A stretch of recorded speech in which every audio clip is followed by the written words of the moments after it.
Bem-vindos ao nosso CitaCast. Eu sou a doutora Lígia, endocrinologista, e hoje eu vim falar de um tema cada vez mais urgente, a saúde mental das crianças e dos adolescentes. E para falar sobre esse tema super importante, eu trouxe o psiquiatra lá do Grupo Cita, Dr. Rodrigo Martins Leite. Muito obrigada pelo convite. Ele vai nos explicar como a gente pode ajudar os nossos adolescentes nessa fase tão difícil. Boa noite, doutor Rodrigo. Boa noite, muito obrigado, Lígia. Vamos falar de um tema muito importante aí para os pais, para as escolas, né? E principalmente para os adolescentes também. E um tema super atual, né? Super, super. Me fala uma coisa, por que na adolescência é uma fase tão crítica? Por que a gente vê tantos transtornos mentais surgindo, aparecendo aí nessa fase? A adolescência é uma fase de muita vulnerabilidade por uma série de fatores, até questões neurológicas, questões de amadurecimento do sistema nervoso central. É uma fase em que os mecanismos de inibição do comportamento eles ainda estão em amadurecimento. Então, o adolescente é mais impulsivo, ele busca mais novidades, ele quer mais emoção, ele é mais intenso, né?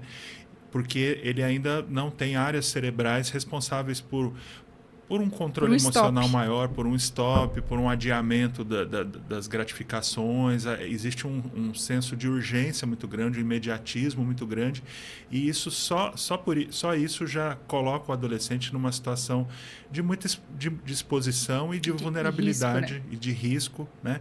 Em relação às vicissitudes aí da vida, né? Só que atualmente a gente ainda tem somado, só esse fato já justificaria o porquê do surgimento de transtornos mentais nessa faixa etária, né? Agora, nesse mundo tecnológico de hiperestimulação, a gente tem ainda elementos adicionais aí para a gente ir discutindo ao longo da nossa conversa. Com certeza. E quais são os fatores de riscos mais comuns hoje em dia? O que pode predispor esse adolescente que está lá né, que está em casa a desenvolver algum transtorno mental? Existem alguns fatores de risco mais clássicos, né? Por exemplo, história familiar de transtorno mental na família é um indicativo interessante. História de depressão, de transtorno de pânico, transtorno mental nos pais, né? É um dado importante.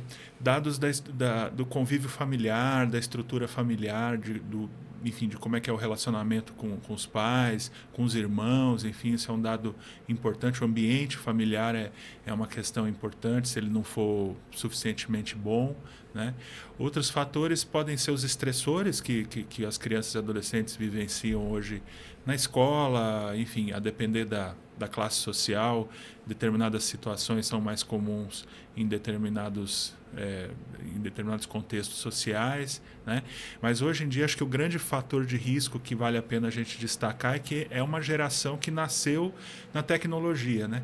Diferente da gente, que a gente tem o antes e o depois, né? A gente é pré-internet, né? Pré e pós. Para os adolescentes, eles nem entendem. Como assim? Não existia internet desde sempre, né? Como que você sobreviveu, Como né? que você sobreviveu? Então, eles já nascem num mundo Como você viveu diferente. sem o YouTube, né? Sem YouTube, sem mídia social. Então, a cabeça deles é hiperestimulada desde cedo, né? E eles têm ainda uma exposição a, por exemplo, na nossa época, quando a gente fazia alguma coisa errada, quem ficava sabendo eram os nossos amigos mais próximos, às vezes ninguém ficava sabendo, a gente guardava pra gente, né? Hoje em dia se tira foto de tudo, se faz live de tudo, então o efeito, existe um medo de errar muito grande, existe uma vigilância maior, né? Porque se você der uma mancada, todas as suas amigas e amigos vão saber, a escola vai saber e às vezes até a cidade vai saber. Situações de bullying cibernético, eu atendo alguns pacientes nessa situação, você vê que a coisa ganha uma proporção que na nossa época a gente não tinha. Então, o adolescente, naturalmente, hoje em dia, a criança e o adolescente eles são mais... medrosos. Eles têm mais medo de errar, porque a exposição nesse universo virtual é muito maior do que a exposição que a gente poderia ter num contexto pré-internet, né? Então, acho que esse é um componente muito grande.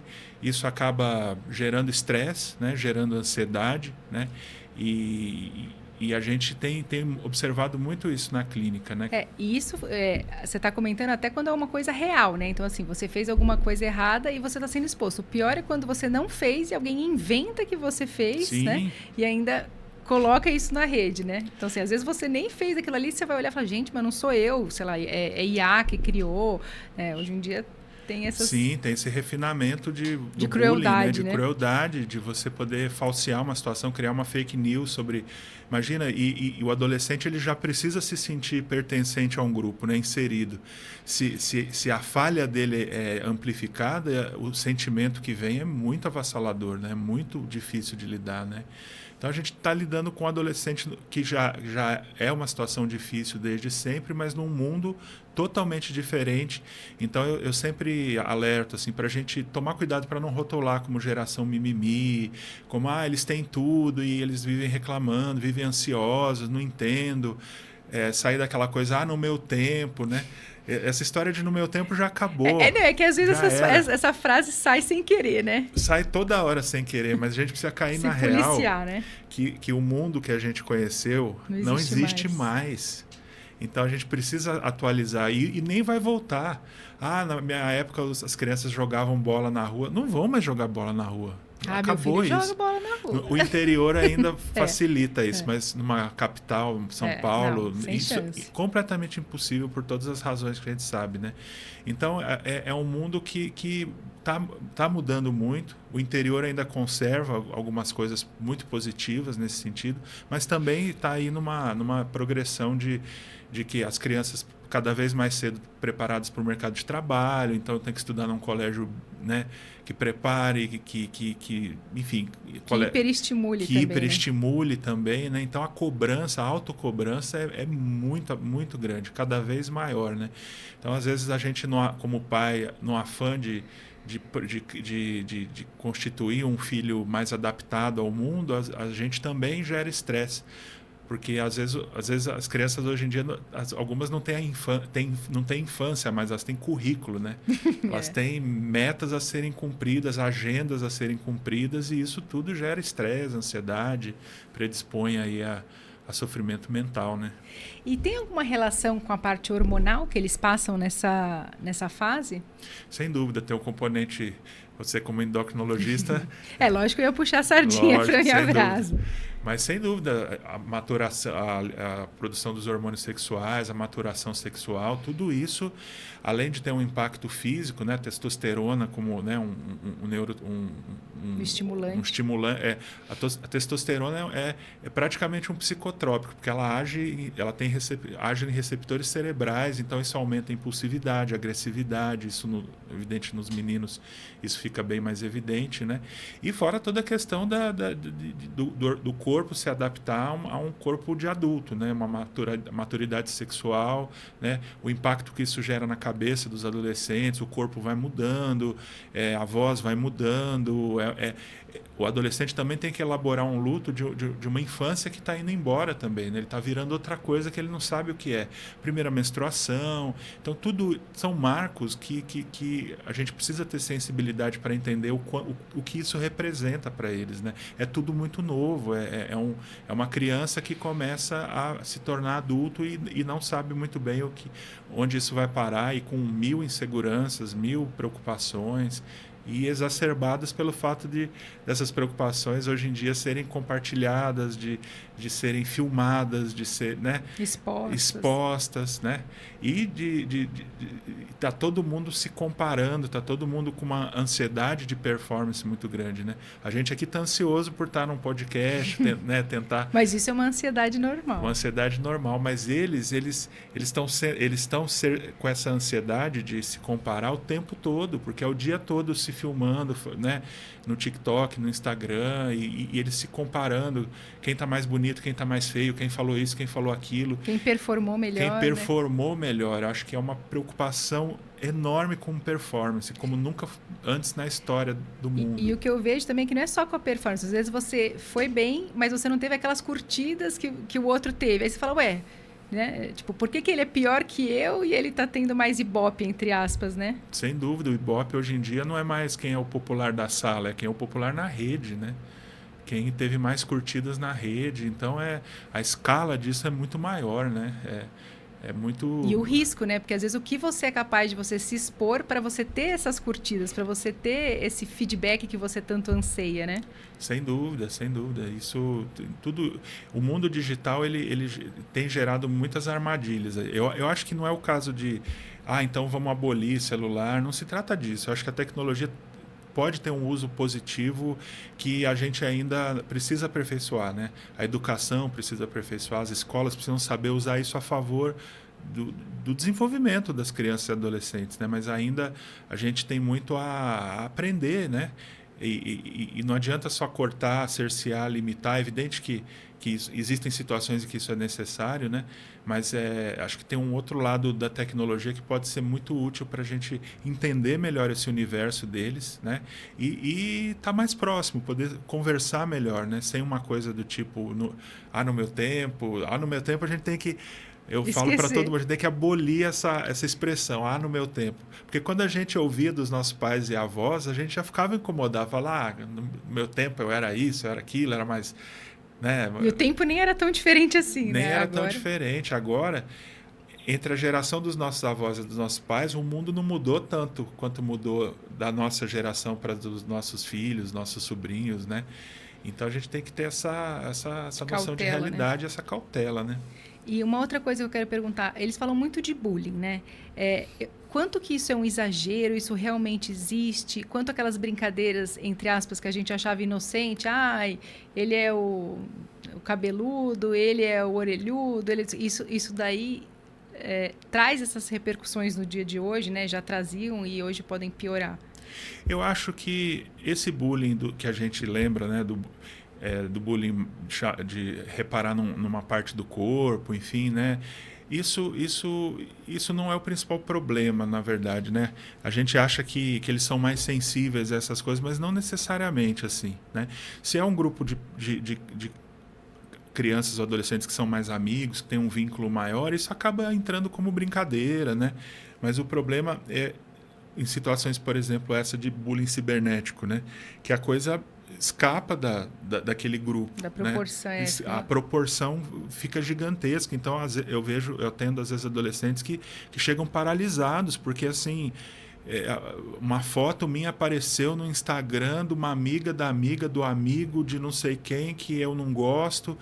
Então, a coisa é muito grande, né? É muito mais uma escala diferente do que necessariamente uma sensibilidade maior, né? E também acho que a gente precisa lembrar que a gente também sofreu bullying quando a gente era criança, coisas que até hoje não caem bem pra gente, né? Se a gente for ser honesto, né? Hoje traumatiza. A gente não levava tudo na brincadeira. Tinham coisas que eram pesadas e às vezes tem situações que são extremas mesmo, né? De violência, de exposição, de assédio, né? Isso também acontece, né? Então, acho que são três situações, né? O bullying legal, o bullying dos amigos, o bullying digital, que é essa proporção enorme, e essa coisa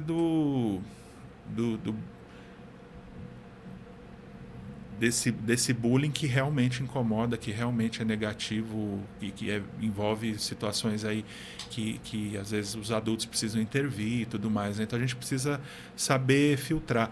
E dependendo da sensibilidade do adolescente, ele também, acho que tem as questões individuais, ele pode ser mais sensível a algum bullying, algum tipo específico de bullying, aquilo pode doer mais nele, e aí que entra aí o papel dos profissionais de saúde mental junto com a escola para tentar com os pais para tentar entender as repercussões daquilo naquele adolescente, naquele jovem especificamente. E agora, mudando assim de bullying, uma coisa que eu tenho visto, eu não sei qual é a sua experiência com isso, eu falo que hoje em dia a IA, né, também tem atrapalhado algumas coisas, né? Então, o que eu vejo?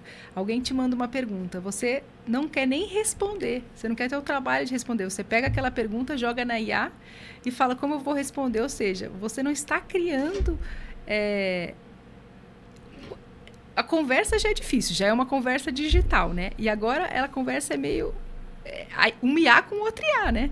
Porque alguém pergunta uma coisa que veio na IA, aí você responde pela IA, então não é aquela que você está sentindo, é aquilo que vai ficar melhor naquele momento, né? Como que tem sido isso daí? Sim, eu acho que é a coisa da performance, né?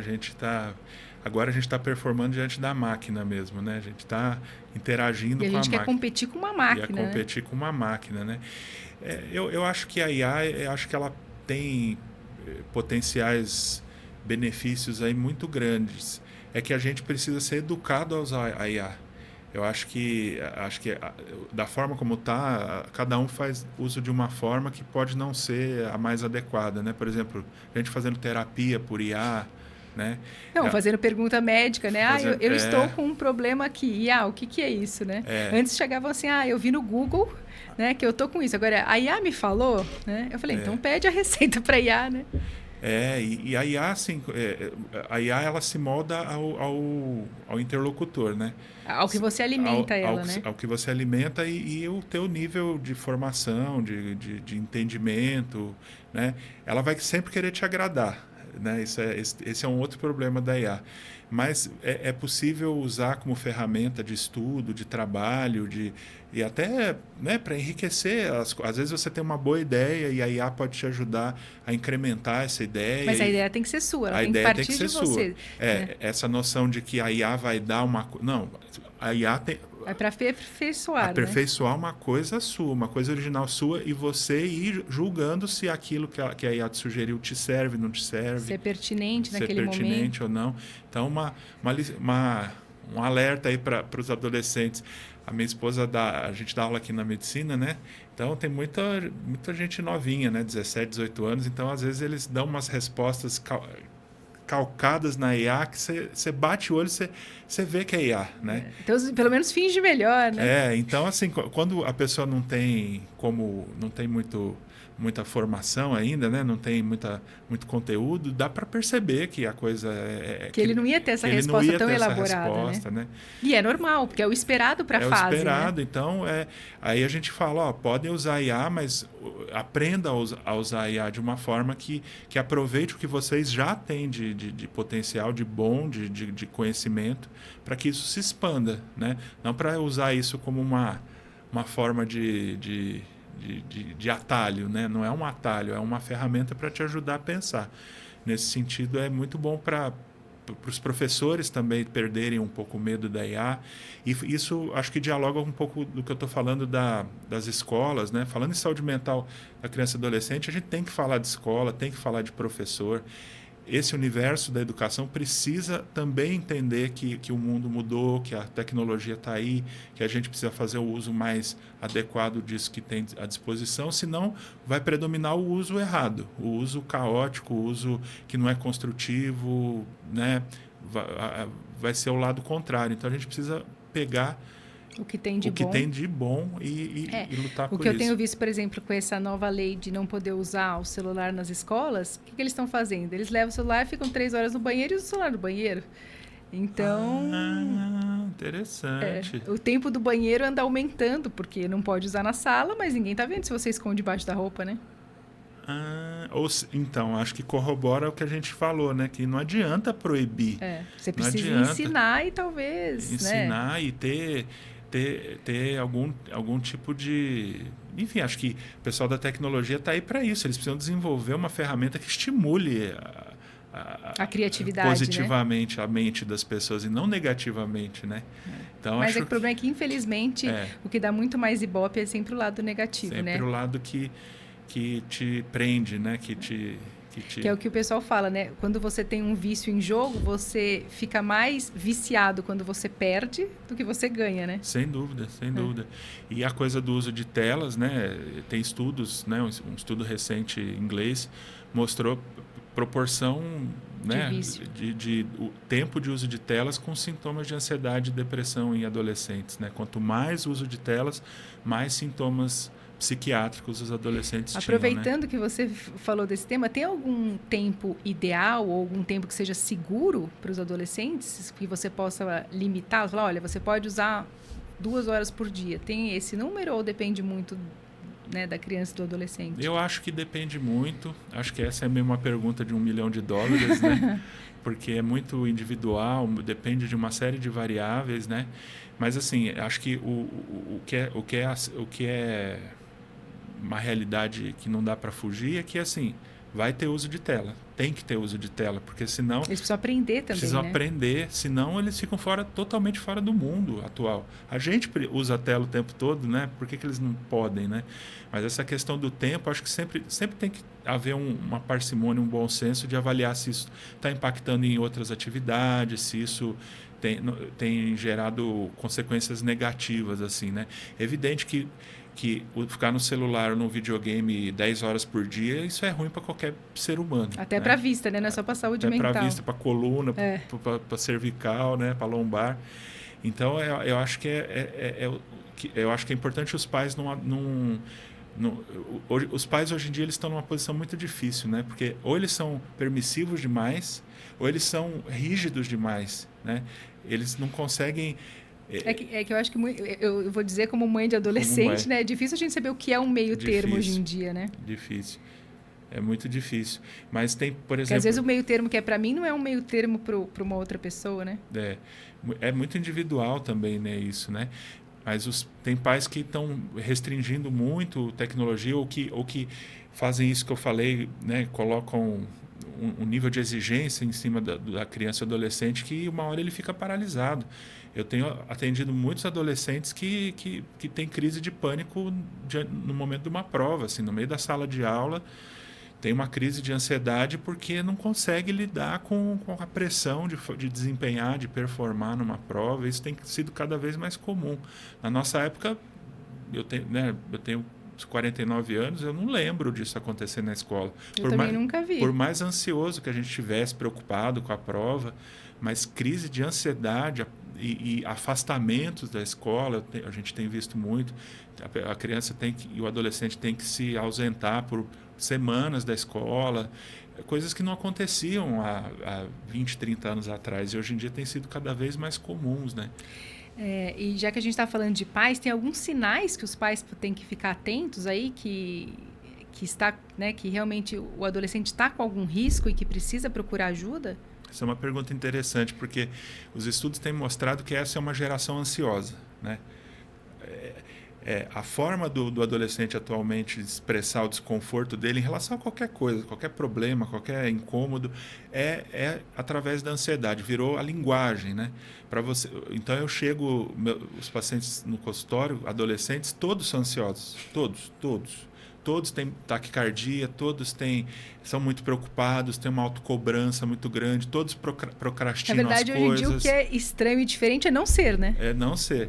Todos são desatentos. Então, assim, virou uma fala comum. Até as mídias sociais ensinam um pouco a se expressar dessa forma, né?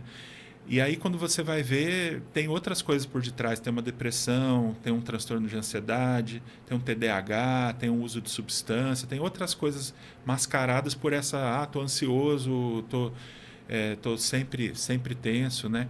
Então, eu acho que os pais precisam ficar atentos a alguns domínios da vida da criança e do adolescente, né? Precisam conversar para entender o que está se passando minimamente com o próprio filho, né?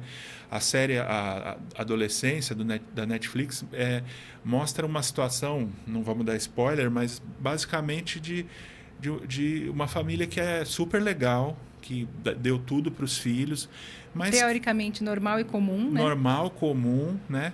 Pais trabalhadores, mas que não perceberam, não só eles, mas a série fala que o mundo não percebeu que o adolescente precisa de coisas que a gente não está conseguindo oferecer, né?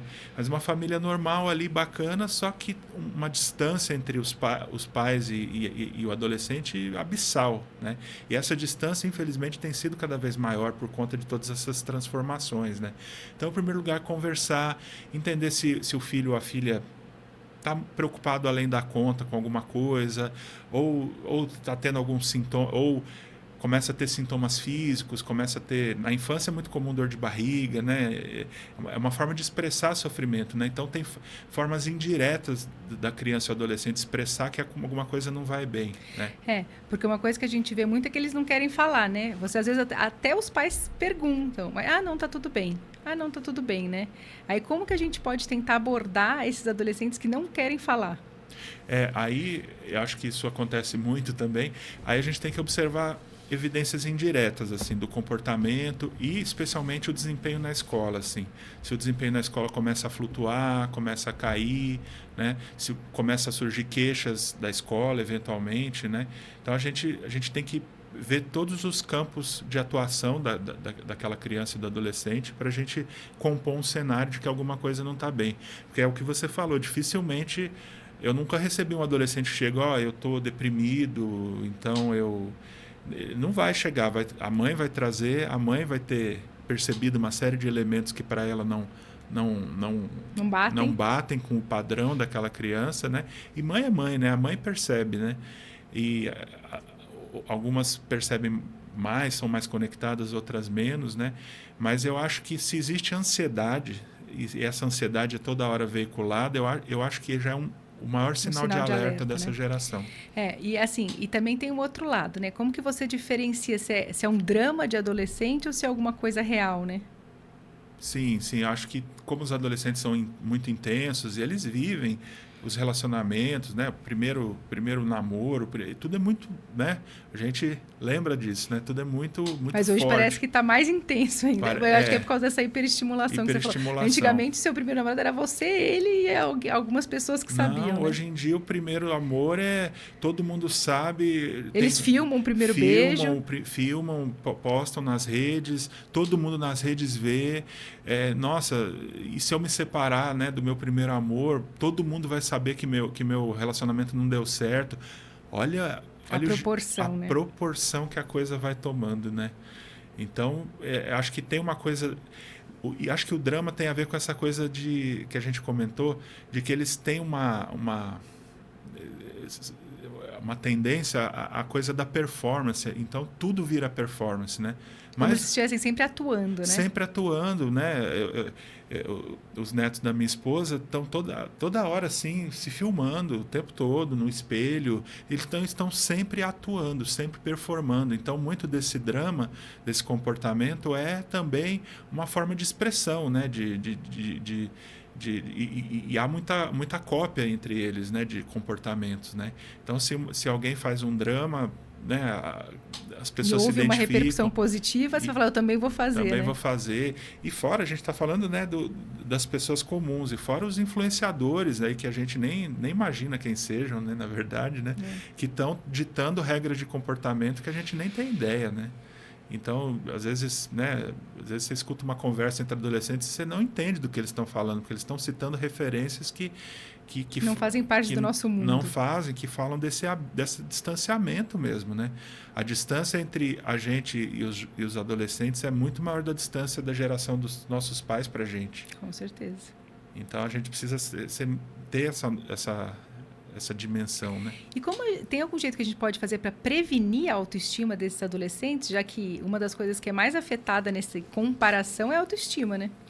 Sem dúvida. Eu acho que aí entra o papel da escola. Eu acho que a escola precisa se transformar. A escola precisa falar disso. Precisa falar de educação emocional, precisa ensinar o adolescente a nomear o mal-estar dele, para não virar tudo ansiedade, não virar tudo TDAH, né? A linguagem está muito massificada, né? Então a gente precisa ensinar os adolescentes a se explicarem, a tentar entender o que se passa com eles, tentar dar nome para isso, né? Isso já é um passo muito importante para que...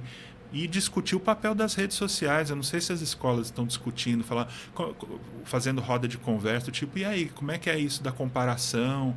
A gente está muito distante, a gente precisa realmente conversar com eles para entender o universo deles.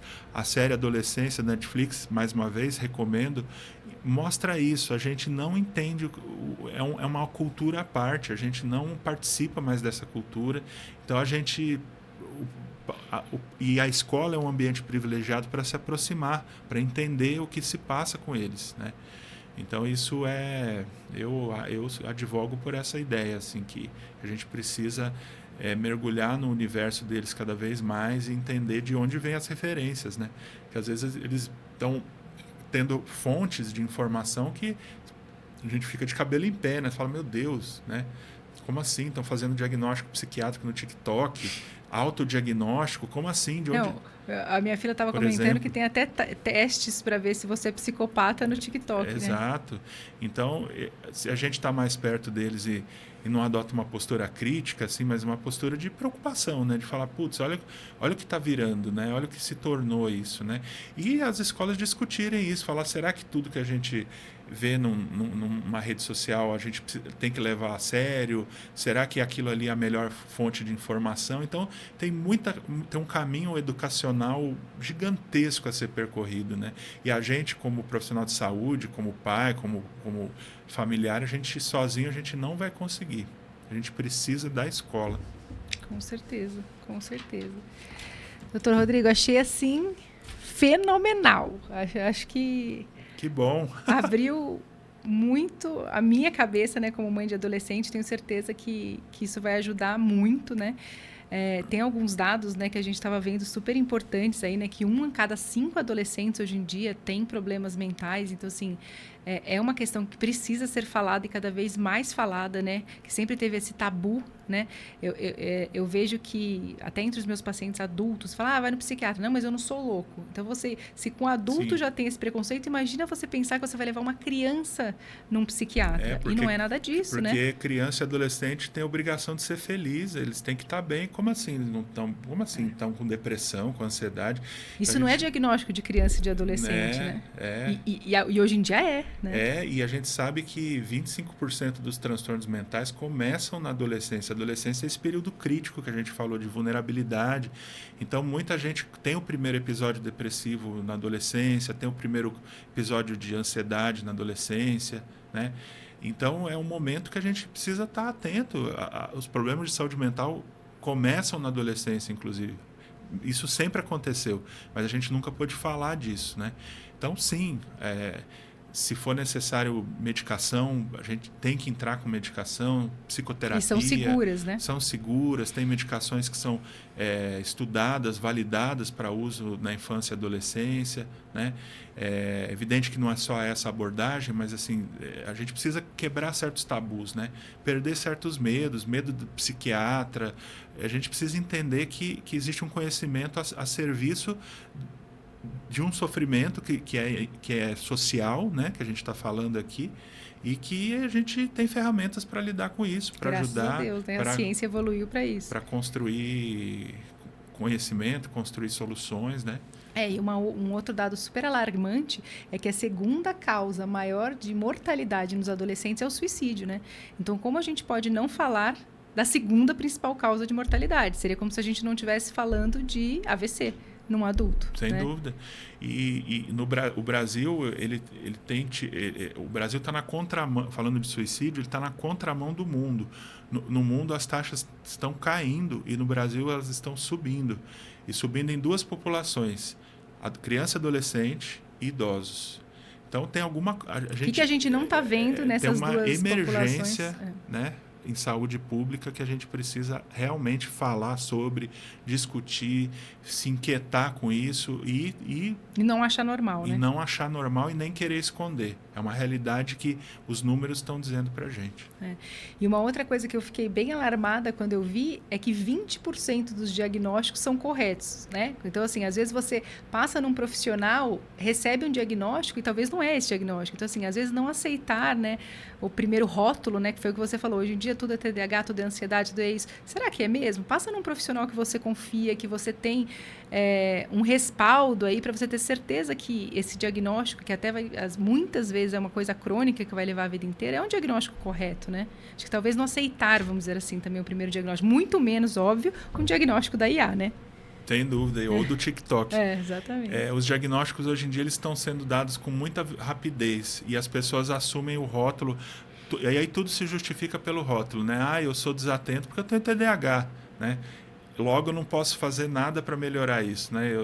É uma característica pessoal, é que eu tenho um transtorno e todo o meu comportamento se justifica a partir dele, né? Então isso tem um lado ruim também, né? E não sei, a minha visão é que deveria ser assim, já que eu tenho TDAH, eu tenho que me esforçar muito mais porque eu tenho essa dificuldade, então eu tenho que superar essa dificuldade e não usar isso como uma muleta, né? Não usar como uma muleta e uma justificativa para um não desenvolvimento, né? Exatamente. Acho que é o que você falou. Acho que o diagnóstico ele é uma ferramenta para gerar progresso, para gerar avanços, né? Para onde eu tenho que olhar para melhorar isso daí, para né? cuidar, para eu viver melhor, para eu desenvolver meu potencial melhor. A função do diagnóstico é essa, não é virar identidade, muleta, né? Nem muleta, nem justificativa para as falhas que a gente tem, né? A gente precisa ir tentando aperfeiçoar. Excelente, doutor Rodrigo. Muito obrigada. Obrigado. Muito obrigada mesmo. Quem quiser conhecer mais o doutor Rodrigo, ele vai deixar a rede social dele aqui. Ele atende toda segunda-feira lá no Grupo Cita. É professor da escola, então, assim, uma pessoa, assim, da minha extrema confiança. Obrigado, Lígia. E eu estou muito feliz de você ter aceitado o meu convite. Eu que agradeço. Muito boa a nossa conversa aqui. Deixa aqui suas redes sociais, por favor. Minhas redes, meu perfil no Instagram, já que a gente está falando tanto de rede, né? É Psiquiatra da Sociedade. Então, eu discuto muito essas questões, a influência da sociedade na saúde mental. Então, é um espaço que eu convido vocês para conhecer. Já que tanta gente fica vendo coisas que não são úteis, né? Que entre na sua página e veja coisas de uma pessoa com conteúdo competente. Não ficar vendo, como a gente estava falando, de tantos influenciadores aí que não tem nenhuma bagagem, nenhum respaldo para falar o que falam, né? Eu acho que a gente precisa cada vez mais fazer essa curadoria, né? Sem falar, não estou falando que a minha página é maravilhosa, não, mas... E para os adolescentes, a gente precisa, estando próximo deles, falar, putz, você está curioso em determinado assunto, busca uma referência melhor, ou procura um profissional, ou não sofra sozinho, né? Acho que os pais precisam estar muito sensibilizados, e os professores também. Os professores as crianças passam mais tempo na escola do que em casa, né? Então o professor precisa entender de saúde mental, perceber esses alarmes aí que a gente está falando, essa ansiedade. Então os professores são os olhares privilegiados aí para lidar com essa faixa etária, né? Então eles precisam estar por dentro também de saúde mental, entender. Com certeza, com certeza. Então, muito obrigada. Se você, como eu, né, adorou essa conversa com o Dr. Rodrigo, mande esse podcast para quem você sabe que vai ajudar, que tem algum adolescente que está precisando dessas informações, algum pai ou mãe que esteja precisando dessas informações. Eu tenho certeza que você vai ajudar com a informação correta e de qualidade. Obrigado.